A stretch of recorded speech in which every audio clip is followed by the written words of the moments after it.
Capítulo 6. El padre de la química. Una de las razones de que la teoría del flogisto floreciera durante tanto tiempo radicaba en que los químicos no prestaban atención al aspecto cuantitativo de su ciencia. Mezclaban sustancias, observaban y describían sus polvos y sus gases con gran cuidado, pero no los medían. No les preocupaba que esas sustancias ganasen o perdiesen peso de forma sorprendente durante sus transformaciones. Para los primeros químicos eso parecía tener escasa importancia.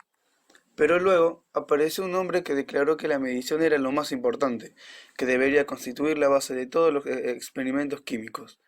Este hombre es considerado ahora el padre de la química. Fue Antoine Laurent Lavoisier, de Francia, 1743-1794. Lavoisier había nacido en París, en el seno de una familia acomodada. Lo tuvo todo. Recibió una excelente educación, consiguiendo primero licenciarse en Derecho, su padre era abogado. Luego estudió astronomía, historia natural y química. Bien parecido y brillante, se casó con una hermosa e inteligente joven, con quien llevó una vida muy feliz. Su mujer se interesó personalmente por su tarea y trabajo a su lado. Seguramente no podría imaginarse una descripción más feliz. Sin embargo, había un germen de tragedia en la posición de Lavoisier. Su mujer era hija de uno de los jefes ejecutivos de la Ferme Generale, una empresa privada que recaudaba los impuestos para el gobierno de Luis VI. El propio Lavoisier era miembro de esta empresa. La Ferme Generale operaba como una concesión y obtenía beneficios de todo lo que recaudaba por encima de la suma fijada para pagar al gobierno. Así, pues, extorsionaba todo lo que podía la gente que pagaba los impuestos, que estaba compuesta por los comerciantes de la clase media y los campesinos, dado que la aristocracia estaba exenta de pagar impuestos. Como es natural, los contribuyentes odiaban a la Ferme Generale, incluso más de lo que odiaban al gobierno del rey, y cuando dio principio la Revolución Francesa, la concesionaria de impuestos constituyó uno de sus principales objetivos. Pero antes que llegara el día de rendir cuentas, la BIRS dispuso de 20 años de trabajo en ciencia y tecnología, que fue de enorme beneficio para el pueblo francés y para la ciencia. Se ocupó en métodos para el abastecimiento de agua corriente a París y en la iluminación de sus calles por las noches. Ayudó al descubrimiento de nuevas formas de fabricación de salitre, uno de los ingredientes de la pólvora. Incluso antes de que realizara sus trabajos más importantes en química, Lavoisier fue admitido, a la edad de 25 años, en la Academia Royale des Sciences, la más famosa sociedad científica francesa. Poco después, en uno de sus primeros experimentos químicos, Lavoisier demostró la importancia de medir las cosas con precisión. Repitió un experimento clásico de los alquimistas, que lo consideraban una clara prueba de la transmutación de un elemento. Cuando el agua, incluso el agua destilada, era hervida con lentitud en una vasija de cristal, siempre quedaban algunos sedimentos de utensilio.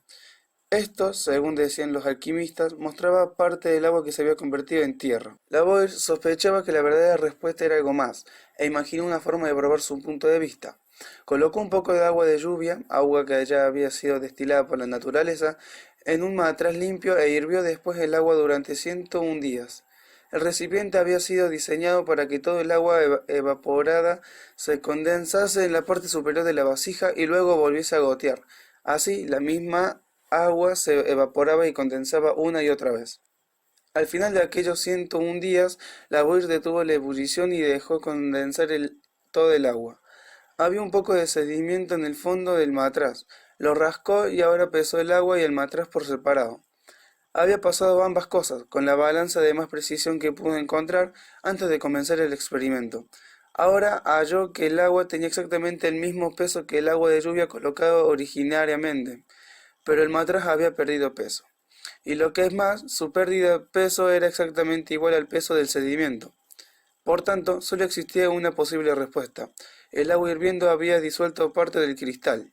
El sedimento no era tierra, sino simplemente cristal disuelto que desaparecía de la solución cuando el agua se enfriaba. ¿Por qué arden las cosas? Las investigaciones de Lavoisier en métodos de iluminación de las calles de París le habían llevado a considerar varios combustibles para las lámparas, así como la naturaleza general de la combustión. Ahora abordó el problema de la combustión con sus métodos cuantitativos. Colocó un poco de estaño en un recipiente cerrado y lo pesó todo, incluido el recipiente. Luego pesó el recipiente. Un residuo se formó en el estaño. Ya era sabido, como hemos indicado, que el residuo de un metal es más pesado que el metal en sí. Sin embargo, cuando Lavoisier pensó el recipiente, descubrió que la formación de residuo de estaño no aumentaba el peso del contenido del recipiente. Naturalmente, el residuo en sí era más pesado que el estaño original. Esto significaba que debía de haber ganado peso a expensas de algo más en el recipiente. Cuando Lavoisier abrió el recipiente, el aire se precipitó adentro y el sistema aumentó de peso. Este incremento era igual al peso extra del residuo. Así pues, el residuo debía de haber tomado algo de aire original. Estos experimentos probaban un punto fundamental que Lavoisier averiguó que era cierto en toda clase de reacciones químicas. La materia puede cambiar de forma, pero el peso total de la materia implica siempre siendo el mismo. Cuando una sustancia gana o pierde peso en aire, toma algo del aire y le da algo a este. Esto lo mostró al pesar todo el sistema, vapores incluidos. El principio que demostró fue más tarde llamado ley de conservación de la masa. ¿Qué tomaba el estaño del aire cuando formaba el residuo? Lavoisier decidió que debía de ser el aire desflogistizado de Priester, es decir, la porción de aire que quedaba después de haber sido tratado para retirar el flogisto. Para probar su idea, Lavoisier calentó metales en aire desflogistizado. Los metales absorbían todo este gas. Lavoisier concluyó que el aire estaba formado por dos gases: el aire desflogistizado de Priestley, al que Lavoisier ahora llamó oxígeno, y el aire flogistizado de Rutherford, al que denominó azoe. Oxígeno deriva de las palabras griegas oxig, ácido, y genao, engendrar, que produce ácido. Aunque Lavoisier estaba equivocado al pensar que el oxígeno se hallaba presente en todos los ácidos, su nombre para el gas ha quedado ya para siempre. Derivó a zoe de las palabras griegas a, privado, y zoe, carente de vida. Como recordaban, los ratones no podían vivir en el aire flogistizado, pero esta palabra de azoe, aunque existe también en español, ha sido sustituida modernamente por nitrógeno, por el mineral de nitro con el que se prepara. Lavoisier fue capaz de mostrar que aproximadamente una quinta parte del aire corriente era oxígeno y nitrógeno, las otras 4/5 partes. Ahora Lavoisier presentó una nueva teoría de la combustión, para reemplazar a la más antigua del flogisto. Cuando una sustancia arde o se inflama, afirmó, se combina con oxígeno para formar un óxido. Al quemar carbón de madera, se formaba un óxido de carbono, bióxido de carbono. Un metal ennomecido forma un óxido residuo, que tiene el peso del metal más el peso del oxígeno con el que se ha combinado. Cuando el carbón vegetal se calienta con un óxido metálico, restaura el metal original, no porque se añada flogisto, sino simplemente porque ha eliminado el oxígeno del residuo. Lavoisier publicó su teoría del oxígeno en la combustión en 1783. En el mismo año se consiguió un gran impulso en el problema con un experimento de Cavendish, el genio inglés, que estaba también tratando de probar todo lo contrario. Cavendish insistió en la teoría del flogisto. Pensaba que el aire inflamable que había preparado era flogisto. Si lo añadía al aire desflogistizado, razonaba, conseguiría aire flogistizado. Como sabemos ahora, lo que se proponía era quemar hidrógeno en oxígeno y por tanto formar nitrógeno. Naturalmente no consiguió nada de todo esto. Tras quemar su aire inflamable con aire desflogistizado y el vapor producido, averiguó que se condensaba en un líquido claro que demostró ser agua. Cavendish informó del resultado con gran exactitud, pero no supo cómo interpretarlo. Tan pronto como Lavoisier se enteró de ello, supo la respuesta y pudo confirmarla por medio de experimentos. El aire inflamable de Bendixi, dijo, era un gas al que él denominaba hidrógeno, de las voces griegas que significaba formador de agua. El hidrógeno y el oxígeno combinados forman agua. El agua era el óxido del nitrógeno, o sea, su residuo, por así decir. Este último experimento enterró por fin las nociones de los antiguos griegos respecto de los elementos. Demostró que el agua no era un elemento, sino un compuesto de hidrógeno y lo que es más, también acabó con la teoría de Flogisto que ya estaba moribunda. Con esas muertes había nacido la química moderna. Si Lavoisier tenía un defecto, este era que mostraba gran ansiedad por conseguir más renombre del que ya se merecía. En los informes que presentó de sus trabajos pasó por alto mencionar que conocía los experimentos de Presley y que ya había discutido la obra de Presley con el propio Presley. Dejó la impresión de que había sido él solo quien descubriera el oxígeno, ni tampoco dejó claro que había llevado a cabo el experimento de la combustión del hidrógeno poco después de enterarse de los trabajos de Cavendish. Presley y Cavendish debieron de quedar resentidos por esta conducta poco ética por parte de Lavoisier. De todos modos, ninguno de ellos aceptó la teoría del oxígeno de Lavoisier para la combustión.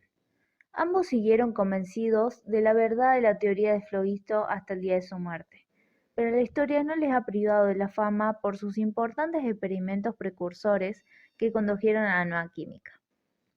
Aunque ya de una forma bastante rara, la alquimia y los fraudes alquímicos continuaron durante décadas después de Lavoisier.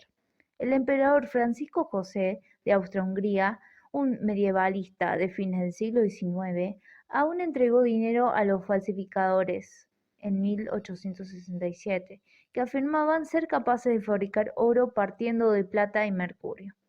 En realidad, incluso hoy en día existen místicos y chiflados que creen que la alquimia, como algunas personas, aún tienen fe en la astrología, en la numerología, en la frenología y en otras formas de misticismo. El nuevo lenguaje. Los servicios de Lavoisier a la química incluyen la acuñación de un nuevo sistema para denominar a los productos químicos.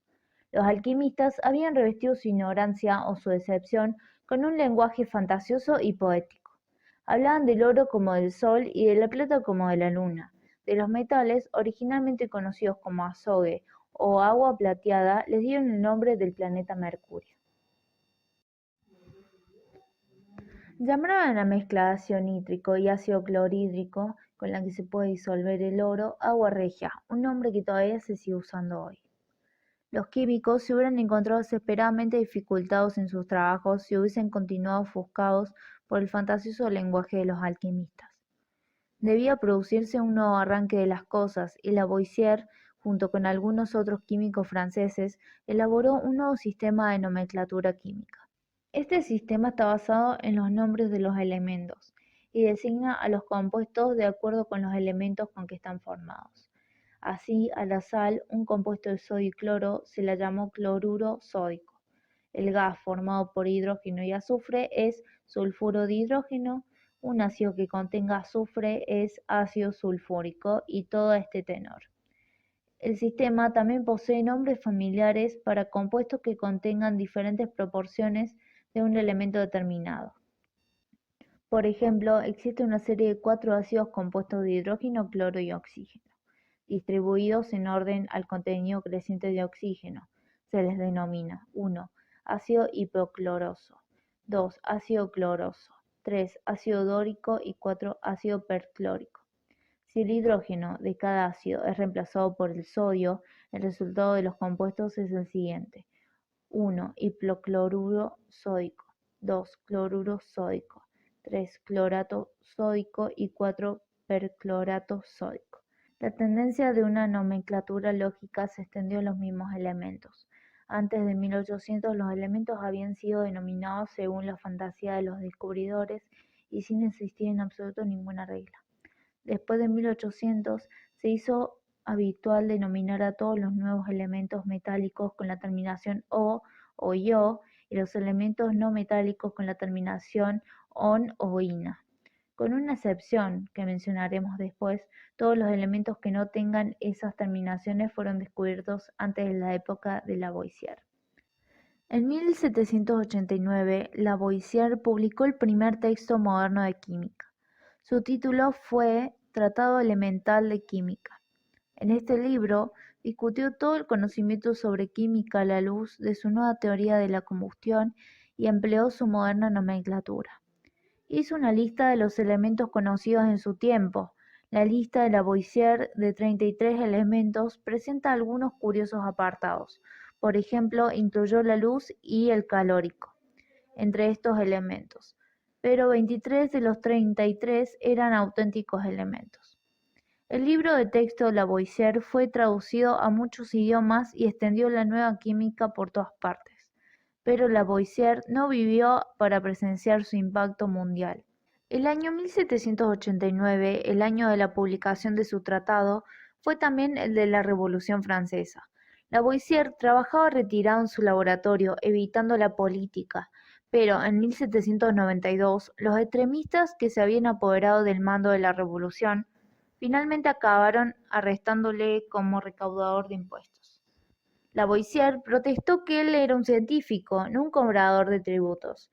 El oficial que le arrestó le contestó airado: «La República no tiene necesidad de científicos». El extremista Jean-Paul Marat, que se consideraba él mismo un científico, odiaba profundamente a Lavoisier, porque el químico le había vetado cuando Marat solicitó su ingreso en la Academia Royale des Sciences. Marat abogó personalmente porque Lavoisier fuese condenado a la guillotina. El propio Marat fue asesinado poco después del veredicto, pero a pesar de ello, el 2 de mayo de 1794, Lavoisier era decapitado. Irónicamente, solo 10 semanas después, la cordura volvió a Francia y los extremistas fueron derrocados. La ejecución de Lavoisier continúa siendo la mayor tragedia individual de la Revolución Francesa. La ciencia y la química ciertamente sufrieron una gran pérdida con su muerte a la aún muy fructífera edad de 50 años.